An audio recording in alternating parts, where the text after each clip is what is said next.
What's up? It's your girl Serena Marie, and today I want to talk to you about The Harder They Fall.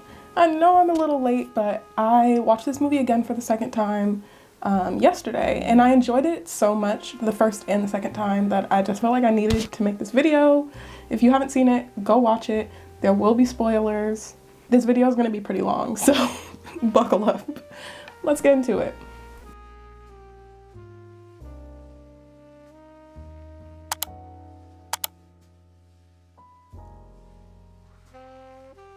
First, I would have loved to have seen this movie in theaters. I think the beautiful black complexions all up on the screen, the music, the action would have been better in theaters. I fortunately watched it on a pretty big screen at my partner's house, not on my laptop computer like I usually do. But again, it was made for theaters for sure. There's one point where Jonathan Majors breaks the third wall, is that what they call it?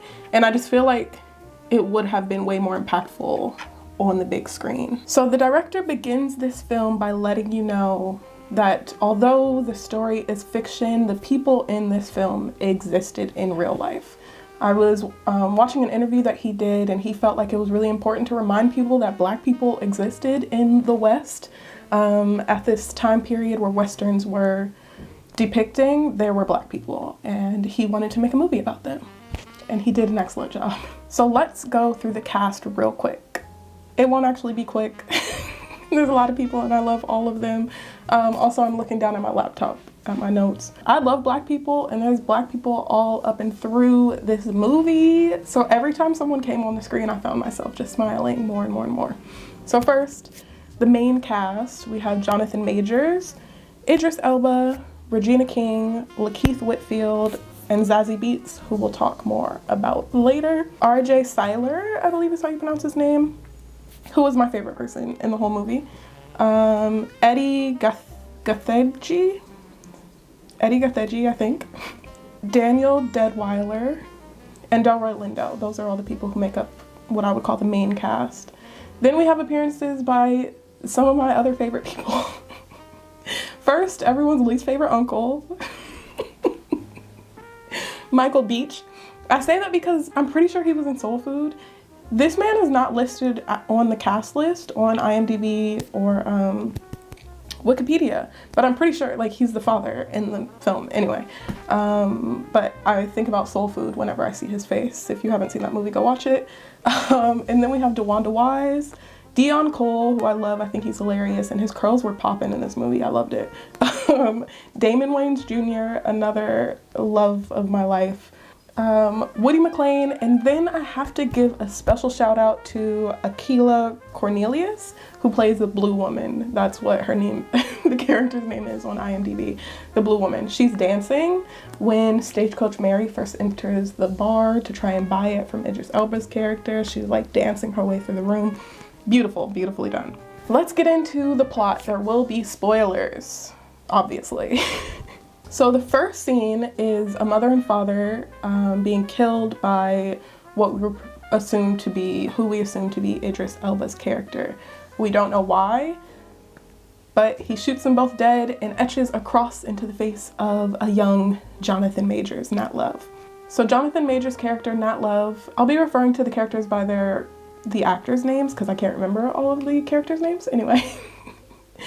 Jonathan Majors spends the rest of the film hunting down the man who was helping Idris execute his parents, basically, as well as Idris Elba, who had been arrested for who knows what. And his gang busts him out of this train by killing all the guards and stopping the train on a whole... Anyway. He gets out of prison and comes back to his town ready to make it the Mecca, as they refer to it. So in this film, we have two gangs, multiple gangs, anyway. This film is basically Idris Elba's gang, who I can't remember the name of, and then the Nat Love gang. Idris's gang is basically Idris, Regina King, Lakeith, and some other people whose names I can't remember, but they're the main three. And then in Nat Love, we have Zazie, Eddie, RJ, is that his name? RJ and Delroy and Cuffy. So these are the two gangs. Lakeith's character does some shady shit, shooting people in the back, shooting people in the face before he's supposed to. Oh my God, he kills my boy RJ, and that broke my heart. And then he killed RJ. They were supposed to have a duel, and RJ is doing his cocky bullshit, counting too slow, and Lakeith is like, nah, I'm gonna shoot you in the mouth. And then he also shoots Eddie in the back in front of Cuffy, and Cuffy is like, hell no, I'm gonna show you who the quickest hands in the West are. And Cuffy takes him out, shoots him in the neck in front of the whole town. As he deserved. So by the end of the film, Zazie is tasked with taking down Regina King, and of course, Jonathan Majors is going after Idris's character. As Idris and Jonathan are about to have their face off, we learn that they are brothers. As Idris and Jonathan are about to have their face off, we learn that Idris initially killed, I can't get these names together, killed Jonathan Majors' parents, mom and dad, out of revenge. I kind of assumed that from the beginning because it's a Western, like that's why everybody dies in Westerns, but we don't know what his father did, and so we're about to find out. So when Idris's character was young, his father killed his mother. His father was abusive, killed her, and then abandoned him to be on his own, parentless. He goes off and finds a new family, has another son, and lives his merry life until Idris catches up to him and murders him and his wife in front of their child. If you can put the pieces together, if you're following, that means Idris and Jonathan are brothers. Did I make that clear? So Idris, at the beginning of the film, was killing Jonathan's dad because that was his father who killed his mother. Who knew? Who would have known? Idris says that he let Jonathan live because he didn't have the heart to kill his own brother, but Jonathan does. And so Jonathan takes down Idris with tears, of course. With tears in his eyes, he kills his own brother. So after the devil has been defeated, Jonathan and Zazie go on their merry way. They bury their friends and they create this fake plot for not love Jonathan's character so that people assume that he is also dead and no one comes for him, as they should. And they ride off. And then we see that Zazie did a terrible job. A woman is standing in the frame. You can't see her face, but she's watching them ride off. And you know, we realize we never actually saw Zazie kill Regina King. And so that woman is alive and she's gonna come after them. I'm assuming this is leading to a part 2, which I will gladly watch, give them all of my money. But I just want to acknowledge that Zazie failed at her mission. So here we go. All right, so that was a quick run through of the plot. And now here are some of my thoughts on the film itself. So first, being in London, I don't know if this had something to do with it, but the trailers that I was seeing for the film were very Idris heavy, of course, and Regina King and Lakeith. I was like, all right, this is the cast, we're on it. They had a sprinkling of Jonathan Majors at the end of one trailer and then some other characters as well, but I didn't think that Jonathan Majors was the star of this film, which he turned out to be. This story is about Jonathan Majors getting revenge on Idris Elba, not Idris Elba doing whatever he did. As much as I would have loved a movie with Idris Elba as the star, we have plenty, and so I'm glad that Jonathan Majors had a larger role in this film. Another important thing, the N-word was never used in this film, which you would think it would be because of the time that it took place, but Regina King's character said it best. If anyone even says a word starting with the letter N, they're getting got, like it's over immediately. I appreciated that. Like, I'm not a fan of the N-word, and so sitting through a 2-hour movie with everyone spewing the N-word is just like not necessary in my life personally. And so I was happy to not hear it. Let's get into something a little deeper, colorism. So a lot of people were really disappointed to see that Zazie Beetz was cast as Stagecoach Mary. If you don't know, this is what Zazie Beetz looks like, and this is what Stagecoach Mary looks like. not at all alike. And so people were upset that they didn't feel like they could find someone who better resembled Stagecoach Mary to play this role. I think Zazie did a fine job. I can see why they casted her, but I don't think she was so exceptional that no one else could have done it. Them casting her in the role kind of reminded me, you know, in majority Black films, they always sneak this like one white person in there to make it more, what's the word, digestible or like attractive, appealing to other people. Like, they're like, we got to get this one Black person. Eddie Murphy talked about that when it came to the original Coming to America. They had to cast this one white man because the studio wanted it.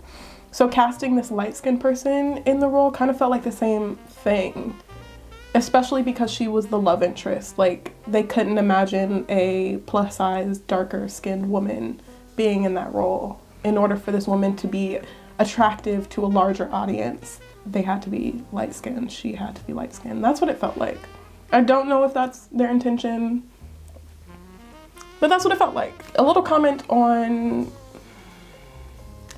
the queer baiting.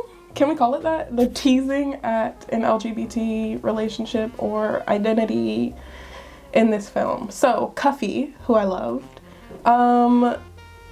is a woman, and I don't know, I'm trying to be like, I don't want to make assumptions. Anyway, I'm trying to be PC as I talk about this. Cuffy is a woman played by Danielle Deadwyler. In the film, she's Stagecoach Mary's like right-hand man. She works at the front of the house, making sure that people don't bring guns into the parlor, all that kind of stuff. At the beginning of the film, men entering this saloon assume that she's a boy. She's dressed in more masculine clothing than women would have been at that time period. And so people assume that, that she is a boy. There's a point where Jonathan Majors gives her this look when he's first entering. I realized upon second watch that that was him like clocking her, like realizing that she is in fact a woman.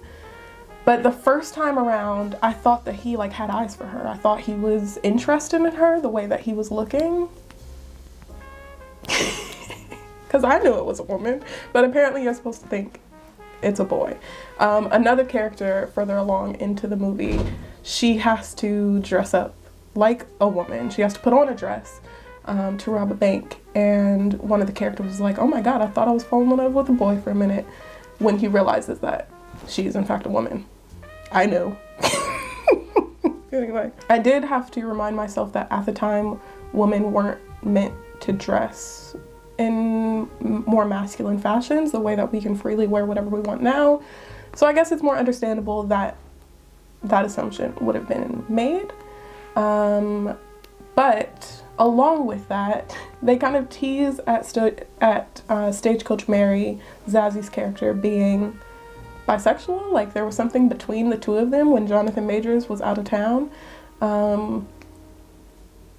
So Cuffy shows a little bit of jealousy when she sees Jonathan Majors and Zazie making out in the saloon. And then at the end of the film, when Cuffy and Stagecoach Mary are going their separate ways, they embrace each other for a little longer than a usual embrace, I guess. Cuffy kisses her on the cheek. And Jonathan Majors shows a little bit of jealousy, and Zazie just like shrugs it off. So it seemed like they were teasing at the idea of Zazie and Cuffy having been together for some period of time, but they never talk about it, which I just felt like was unnecessary. Like, why are you teasing at this? I know you can't really paint a narrative. I don't know if Stagecoach Mary was queer, and you don't want to paint this narrative onto a fictional, like onto a real person in this way, but I don't know what their intention was behind that. And I don't really like it. It felt cheap, is what I'm trying to say. Anyway, so those are my thoughts on The Harder They Fall. I really enjoyed it, watched it twice, will probably watch it a third time. Love the cast, love seeing all of these Black people in a film together. Every time someone entered the screen or entered a scene, I was like, oh my God, yes, I love this. And so yeah, leave your thoughts down below. Let me know what you thought about the movie, and let me know what movie or book you would like to see me review next, and I'll look forward to seeing you in the next one.